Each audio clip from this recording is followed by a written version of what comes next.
بسم اللہ والحمد للہ والصلاة والسلام علی رسول اللہ اما بعد اعوذ باللہ من الشیطان الرجیم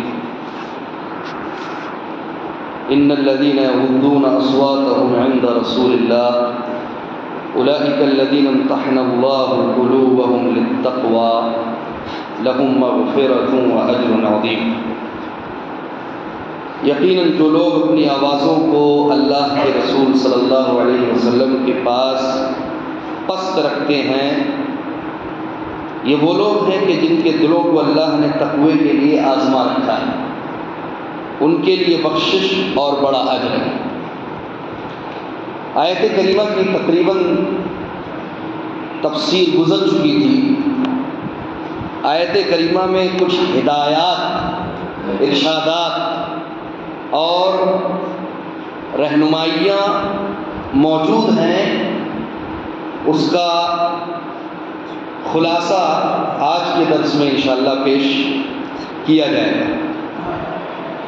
سب سے پہلے اللہ رب العالمین آیت کریمہ میں اہل ایمان کو ادب سکھاتے ہوئے یہ بیان کر رہا ہے کہ ہمارے نبی اکرم صلی اللہ علیہ وسلم کی شان، مقام، مرتبہ، منزلہ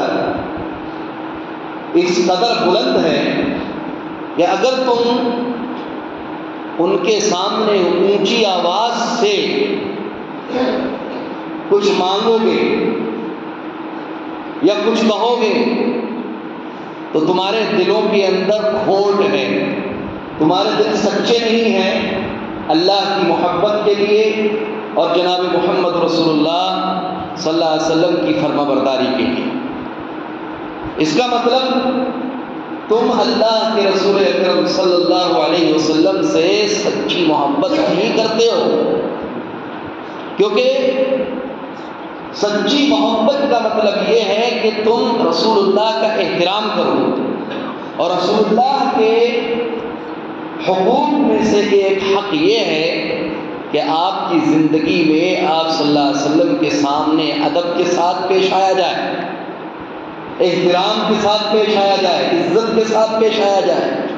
اور رسول اکرم صلی اللہ علیہ وسلم کی وفات کے بعد، انتقال کر جانے کے بعد آپ صلی اللہ علیہ وسلم کی سنتوں کا احترام کیا جائے، آپ صلی اللہ علیہ وسلم کی سنتوں کی حفاظت کی جائے، آپ صلی اللہ علیہ وسلم کی احادیث اگر آ جائیں تو ان کو بغور سنا جائے، اور جب رسول اکرم صلی اللہ علیہ وسلم کا اسم گرامی آپ صلی اللہ علیہ وسلم کا نام آئے تو اس پر رسول اکرم صلی اللہ علیہ وسلم پر صلاۃ و سلام کے نذرانے پیش کیے جائیں۔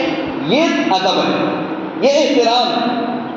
اللہ رب العالمین نے خصوصی طور پر یہاں یہ ذکر کیا ہے کہ اللہ رب العالمین نے ان کے دلوں کو آزمایا ہے۔ یاد رکھیے گا، جب اللہ رب العالمین کسی کے دل کی آزمائش کرتا ہے، کسی کے دل کے تقوی کو جانچنا چاہتا ہے، تو سب سے پہلے اس کے سامنے ایسی علامتیں پیش کرتا ہے، ایسی نشانیاں پیش کرتا ہے کہ جس سے انسان کی عقل گھبرا جاتی ہے، اس کا دل گھبرا جاتا ہے اور اسے کچھ سمجھ میں نہیں آتا کہ آخر وہ کیا کرے۔ مثال کے طور پر دو آیتیں پیش کی جاتی ہیں اور دونوں آیتوں کے اندر بظاہر تعارض نظر آتا ہے، ٹکراؤ نظر آتا ہے، یا دو حدیثیں اس کے سامنے پیش کی جاتی ہیں اور بظاہر اس کے اندر ٹکراؤ اور تعارض نظر آتا ہے۔ اب آدمی ایسے میں کیا کرے؟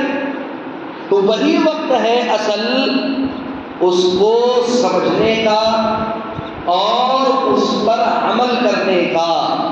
ایسے وقت میں عام طور پہ بہت سارے فرقے گمراہ ہوئے، بہت سارے فرقوں نے، مثال کے طور پہ ایک مثال ہلکی سی دیتا ہوں، حدیث دجال صحیح مسلم کی ایک لمبی روایت ہے، اسی طرح حدیث جساسہ ایک لمبی روایت ہے صحیح مسلم کی۔ تو دجال کا تذکرہ قرآن میں نہیں ہے، دجال کا تذکرہ قرآن میں نہیں آیا ہے، ہاں عمومی طور پر اس کا تذکرہ ہے، لیکن خاص طور پر اس کا نام لے کر کے قرآن کے اندر دجال کا تذکرہ موجود نہیں ہے۔ اب اللہ رب العالمین یہاں بندے کو آزماتا ہے کہ قرآن کے اندر دجال کا تذکرہ نہیں ہے، جبکہ قرآن یہ قطعی ہے، متواتر ہے۔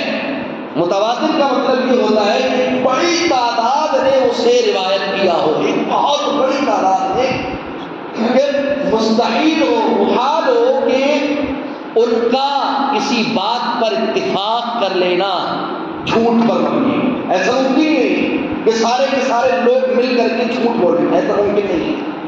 اس متواتر کا ہے بڑی تعداد نے روایت کیا ہو، نمبر ایک۔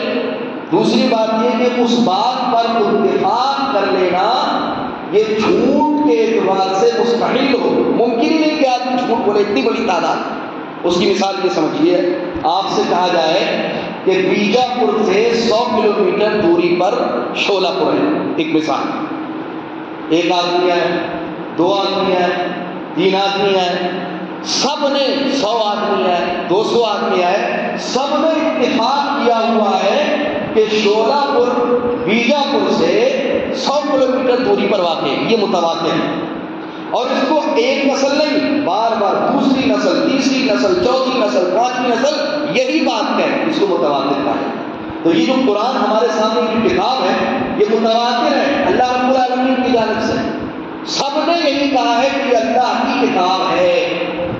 اللہ کے نبی صلی اللہ علیہ وسلم سے صحابہ نے سنا، تمام صحابہ نے کہا کہ اللہ کی کتاب ہے۔ اس کے بعد صحابہ سے تابعین نے سنا، جنہوں نے صحابہ کو دیکھا اسلام کی حالت میں۔ اس کے بعد تابعین سے تبع تابعین نے سنا، اس کو متواتر کہا جاتا ہے۔ اب دجال کا تذکرہ قرآن میں کہیں موجود نہیں ہے، ہاں عمومی طور پر موجود ہے، عمومی طور پر اہل بیت نے ذکر کیا ہے، لیکن خصوصی طور پر باقاعدہ اس کا نام لے کر کے تذکرہ نہیں کیا گیا ہے اس میں۔ اب اس کا تذکرہ کہاں موجود ہے؟ حدیث میں موجود ہے۔ اللہ آپ غور کرتے ہیں نا نماز کے اندر، اللہم انی اعوذ بک من فتنۃ المسیح الدجال، پڑھتے کہ نہیں پڑھتے؟ پڑھنا مانگتے نہیں مانگتے؟ ہاں اسی طرح دجال کی حدیث جو ہے صحیح مسلم کے اندر ایک لمبی حدیث ہے، اور حدیث جساسہ کے نام سے لمبی حدیث ہے، تو حدیث میں موجود ہے لیکن قرآن میں موجود ہے۔ اب اللہ رب العالمین ایسے میں بندے کو آزماتا ہے۔ اب کیا ہوا کہ جن کے دلوں کو اللہ نے باقاعدہ آزمایا تقوی کے لیے، جو اللہ والے تھے، ڈرنے والے تھے، انہوں نے کیا کہا؟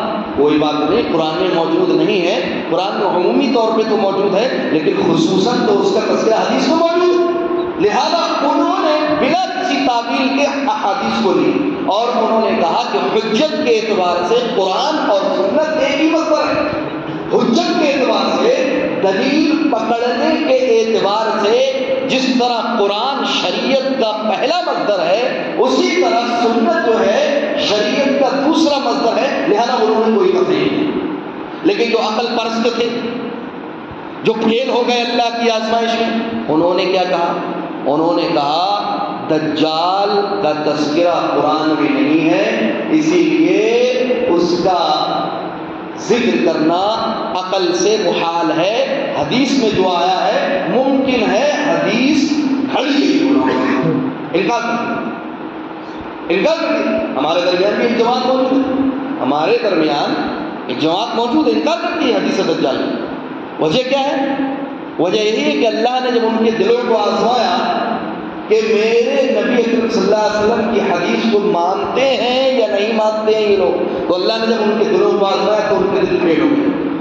اور اسی کا تذکرہ اللہ نے کیا کہ اولئک الذین امتحن اللہ قلوبہم للتقوی، کہ یہ وہ لوگ ہیں جو رسول اکرم صلی اللہ علیہ وسلم کی احادیث کا احترام کرتے ہیں، ادب بجا لاتے ہیں۔ دراصل اللہ نے ان کے دلوں کو تقوی کے لیے آزما رکھا ہے اور ان کے دل صاف نکلے۔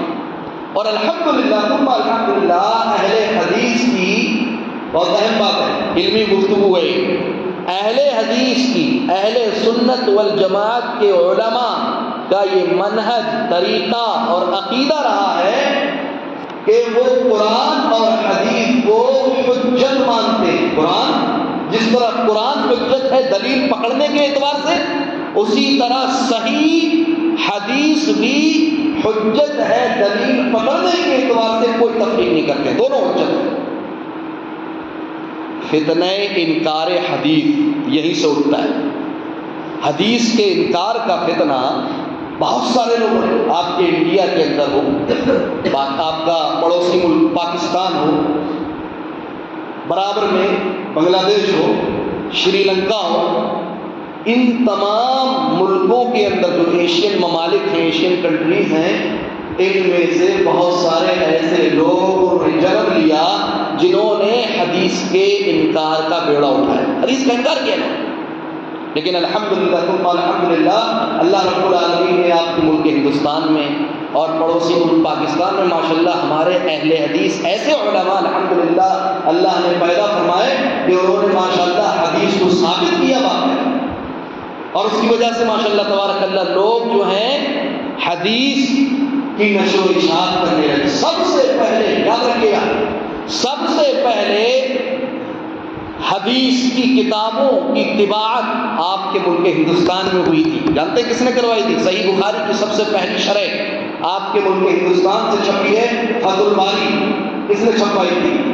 علامہ نواب صدیق حسن خان بھوپالی رحمۃ اللہ علیہ، بہت بڑے امام، بہت بڑے علامہ اپنے ہندوستان کے ماشاءاللہ گزرے، سعودی عرب کے علماء بھی تعریف کرتے ہیں ان کی۔ علامہ نواب صدیق حسن خان بھوپالی النوجی رحمۃ اللہ علیہ نے سب سے پہلے فتح الباری جو صحیح بخاری کی شرح ہے اس کو چھپوایا تھا ماشاءاللہ۔ اسی طرح تفسیر ابن کثیر وہ سب سے پہلے اپنے ہندوستان والوں نے چھاپا۔ آپ کیا سمجھتے ہیں؟ ہندوستان والوں نے بڑا کام کیا ماشاءاللہ علم حدیث میں، اور یہی وجہ ہے آج بھی جب میں سعودی عرب میں تھا تو طلبہ مجھ سے کہا کرتے تھے کہ ماشاءاللہ تبارک اللہ یعنی فی الہند العلم مشتہر بینکم، وہ مجھ سے تعریف کیا کرتے تھے، کہتے تھے کہ ماشاءاللہ آپ کے ہندوستان میں علم حدیث بہت مشہور ہے علماء کے درمیان۔ میں کہتا تھا جی الحمدللہ لأن كثيرا من العلماء انهم ولدوا في الهند، میں کہتا تھا کہ الحمدللہ بہت سارے علماء جو ہیں انہوں نے ہندوستان میں جنم لیا۔ مثال کے طور پہ علامہ عبد الرحمن مبارک پوری رحمۃ اللہ علیہ جنہوں نے تحفۃ الاحوذی سنن ترمذی کی شرح اس کو لکھا، علامہ عبید اللہ رحمانی مبارک پوری رحمۃ اللہ علیہ جنہوں نے مشکات المصابیح کی شرح مرات المفاتیح کو لکھا۔ تو آپ کے ہندوستان سے علم حدیث کی نشر و اشاعت ہوئی ہے ماشاءاللہ۔ یہی وجہ ہے کہ فتنہ انکار حدیث چاہے عبداللہ چپڑالوی ہو، اسلم جیراج پوری ہو، جاوید غامدی جو ابھی موجود ہے پاکستان کے اندر، یہ سارے لوگ طرح طرح سے احادیث کا انکار کر رہے تھے، اور خود بہت بڑی شخصیت ہماری جماعت کے درمیان موجود ہے ابو الاعلیٰ مودودی کے نام سے، آپ جا کر کے کتاب اٹھائیے ان کی تفسیر کی جو مشہور کتاب ان کی تفہیم القرآن، یا اس کے علاوہ جو ان کی دیگر کتابیں ہیں آپ جا کر کے اٹھائیے، اس میں بہت ساری چیزیں آپ ایسی پائیں گے کہ آپ کو محسوس ہوگا کہ حدیث کا انکار کر رہے ہیں۔ تو دراصل جو حدیث کا احترام کرتا ہے گویا کہ اللہ نے اس کے دل کو آتا رکھا ہے تقوی، ایسا آدمی صاف ستھرا آدمی، اور جو حدیث کو مانتا ہے تو اس کا مطلب یہ کہ الحمدللہ وہ اللہ کے نزدیک متقی ہے، تقوی والا ہے۔ اور اہل تقوی یاد رکھیں، اہل حدیث کی ایک خصوصیت یہ ہے الحمدللہ کہ انہوں نے جب بھی رسول اکرم صلی اللہ علیہ وسلم کی شان کی بات آئی ہے سب سے پہلے انہوں نے ماشاءاللہ علم حدیث اٹھایا ہے، سب سے پہلے علم اٹھایا انہوں نے، اور رسول اکرم صلی اللہ علیہ وسلم کی احادیث کو ثابت کیا ہے۔ انشاءاللہ مزید تفسیر کل کے درس میں پیش کریں گے۔ اللہ رب العالمین سے دعا ہے کہ الہ العالمین ہمیں قرآن مقدس کے اندر تدبر و غور و فکر کرنے کی توفیق عطا فرمائے، آمین۔ وآخر دعوانا الحمدللہ۔